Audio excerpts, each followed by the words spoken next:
व्रत का सबसे पहला नियम, एकादशी व्रत का सबसे पहला नियम है कि आप जिस दिन व्रत करो उसके एक दिन पहले भक्ति का संचार इस हृदय में कर लो।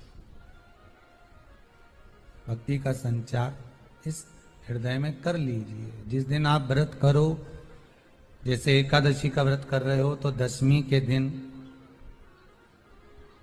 शाम का समय जब आवे, रात्रि जब होने लगे, शाम का समय आवे और रात्रि का आप जब भोजन ग्रहण करो तो उस भोजन में कोई ऐसा पदार्थ ग्रहण मत करिए जिस पदार्थ के कारण आपकी एकादशी बिगड़ जाए।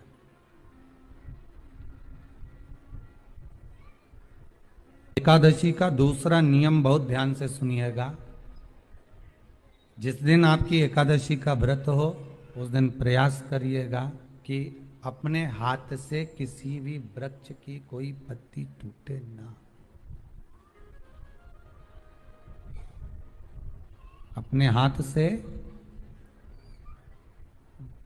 किसी भी वृक्ष की, पौधे की, किसी भी वृक्ष की पत्ती अपने हाथ से ना टूटे।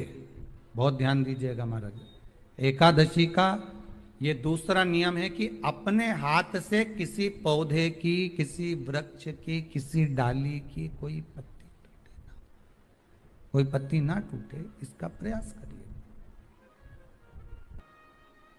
यहां पर तीसरे नंबर का जो, चौथे नंबर का जो उपाय बताया है, उपवास करने का जो नियम बताया, उसमें वर्णन किया। एकादशी के दिन अगर आपका व्रत है तो आप भूलवश भी डब्बे में रखी हुई रोटी गाय को ना देते हुए कुछ थोड़ा सा फल, फलहार, कोई केला, कोई सेब, जो आप खाते हो, अंगूर, पपीता, जो आप ग्रहण कर रहे हो, उसका थोड़ा सा भाग आप गाय को प्रदान करो। आप गाय को दीजिए।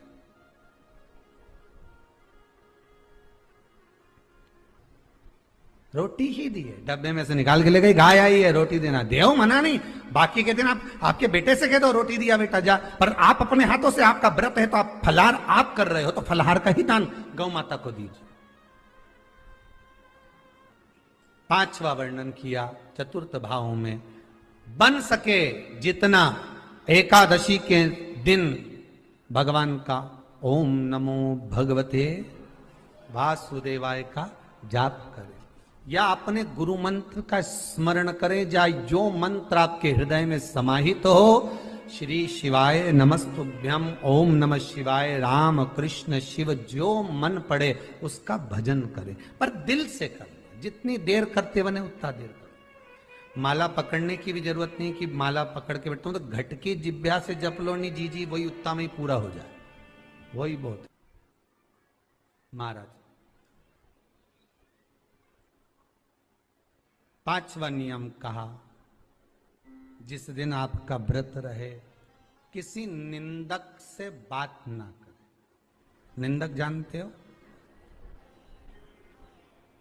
भाई दूज के दिन, दिवाली की जो भाई दूज होती है ना, होली दिवाली की जो दूज होती है, उनमें ऐसा गोबर का भाई दूज बनाते हैं और पास में एक चुगलखोर भी बना है, और चुगलखोर के ऊपर ऐसा भाटा धर दे, एक पत्थर। अब तुम्हारे उधर रखे कि नहीं रखे हमें नहीं मालूम रहे हो, जितने आस्था पे सुन रहे हो, पर हमारे इधर तो ऐसा रहता है, गोबर का भाई बहन बनाए और उसकी पूजन करे, उसके पास में एक गोबर का चुगल चोर भी बनाए, उसके ऊपर बाटा धर। कथा वर्णन कर रही है, निंदक से बात ना करें। मान लो किसी ने आकर आपको निंदा कर भी दी तो तुरंत सूर्य नारायण भगवान का दर्शन करें और 3 बार उनका दर्शन कर कर नेत्र बंद करें, तब जाकर वो निंदा जो अंदर गई है, अंदर पवित्रता प्रदान करेगी, तब जाकर एकादशी का व्रत लगेगा।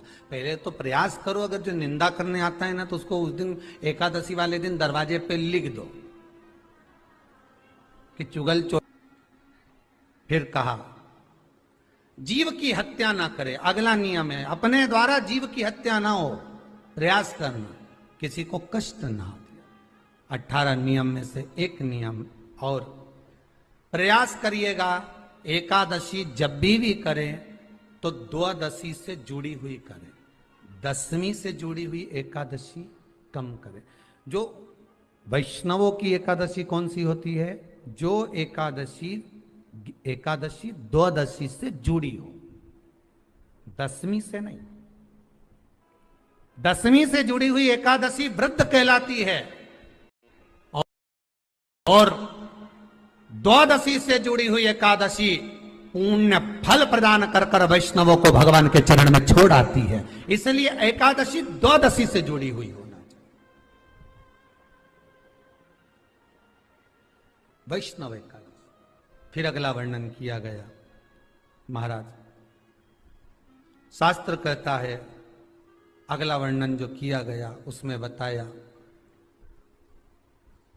प्रयास करें जिस दिन एकादशी हो उस दिन घर में बुआरी झाड़ू आदि जो लगती है वो दूसरा लगा ले। क्यों? उसका वर्णन है, अगर आप बुआरी लगाएंगे, झाड़ू लगाएंगे, पोछा लगाएंगे तो हो सकता है कोई जीव आपके हाथ के द्वारा मर जाए। अब एक बार ये कथा हमने काशी में कह दी थी। क्या करोगे? सारे व्रतों में केवल एक व्रत ऐसा होता है एकादशी का जिसका उद्यापन पहली एकादशी पर भी कर सकते हो। सारे उद्यापन में केवल एक उद्यापन ऐसा होता है, सारे व्रतों में एक व्रत का उद्यापन ऐसा होता है, वो है एकादशी का। यह जरूरी नहीं कि 26 पूरी होगी तभी तुम करोगे, या तो पहली में ही कर लो या फिर 26 पूरी हो तब कर। पर उद्यापन, अगर तुमको ऐसा लगे कि हाँ मैं अभी तो जीऊंगी हो, अभी तुम्हारा बाल भी धोला नहीं हुआ, तुमको ऐसा लगे तो अभी तो मैं तो बढ़िया, तो पहली पर करने से क्या फल मिलेगा? तो एकादशी की नियमावली कहती है, अगर मान लो आपने पहली एकादशी पर भी उद्यापन कर लिया, इसके बाद में जितनी एकादशी करोगे वो सारी तुम्हारे खाते में जुड़ती जाएगी। मतलब बैंक में खाता खोल लो, ठीक है? खाता खोल लिया, अब जितना कमाता जाओगा उसमें डालते जाओ, जितनी कमाई करके लाओगे उसमें जमा करते जाओ। एकादशी एक बार उद्यापन पहले में भी हो गया तो बाकी का पुण्य तुम्हारे खाते में आ जाएगा, उसका पुण्य। एकादशी का उद्यापन बड़े महीने में माघ शुक्ल एकादशी के दिन, माघ का महीना हो, शुक्ल पक्ष की, जम के बोलिए, एकादशी हो, प्रयास करना कि आप उद्यापन करें, भले 5, 10, 11, 12 जितनी एकादशी हो जाए, 26 हो जाए तो ज्यादा अच्छी है, नहीं तो आप करें तो माघ महीने की शुक्ल पक्ष की एकादशी के दिन आप उद्यापन करें। प्रयासरत करें, प्रयास करें। बड़े महीने के अंतर्गत जो उद्यापन, हाँ चतुर्मास के अंतर्गत उद्यापन नहीं होता एकादशी का, बहुत ध्यान दीजिए हमारा। ये जो सावन भादो कुंवर कार्तिक जो 4 महीना होते हैं भगवान के शयन करने के, इसके अंतर्गत एकादशी का उद्यापन नहीं होता, और इसके अंतर्गत उद्यापन करना भी नहीं चाहिए एकादशी हमारा। एकादशी का उद्यापन माघ महीने की शुक्ल पक्ष की एकादशी के दिन आप बहुत प्रेम से आनंद के साथ करिए महाराज। परंतु एकादशी के उद्यापन में सबसे ज्यादा अगर कुछ जरूरी होता है तो 24 तरह का नैवेद्य जरूरी होता है। कितने तरह का? 24 तरह का नैवेद्य। अब आप कहोगे गुरुजी उद्यापन हम कर रहे हैं एकादशी का, तो उसमें तो फलहार का हमें नैवेद्य बनाना चाहिए। तो फिर ये पुराण के अंतर्गत स्कंद पुराण में ये चीज लिखी है कि एकादशी का जब उद्यापन करते हैं तो 24 तरह का नैवेद्य बनाकर सिद्ध करते हैं। 24 तरह का नैवेद्य जान रख लेना, का हलवा बना लो, खीर बना लो, पूड़ी बना लो, सब्जी बना लो, पकोड़ा बना लो, भजिया बना लो, ऐसे 24 तरह का नैवेद्य अलग अलग चाहिए। पर लोग क्या करते हैं, खोपरा पाक बनवा लेते हैं 1-2 किलो और 24 जगह रख देते हैं। स्वीकृत नहीं है। 24 तरह का नैवेद्य रखा जाता। महाराज एकादशी के दिन भगवान का पूजन का पूरी तैयारी कर कर मंडल आदि बनवाकर विद्वान ब्राह्मण को बुलाकर कर्मकांडी ब्राह्मण को बुलाकर जो भगवत सेवा में एकादशी का उद्यापन कराए उन ब्राह्मण के चरणों को नमन कर कर प्रणाम कर कर एकादशी का पूजन करवाइए और उस मंडल की पूजन कराकर हवन द्वादशी को कराइए। एकादशी को हवन नहीं, एकादशी के उद्यापन का जो हवन होता है वो द्वादशी को। एकांत में रखा हुआ शिवलिंग, एकांत में रखे हुए शिव जी की पूजन 3 चीजें देती है। पहला, हमारी उम्र बढ़ाती है।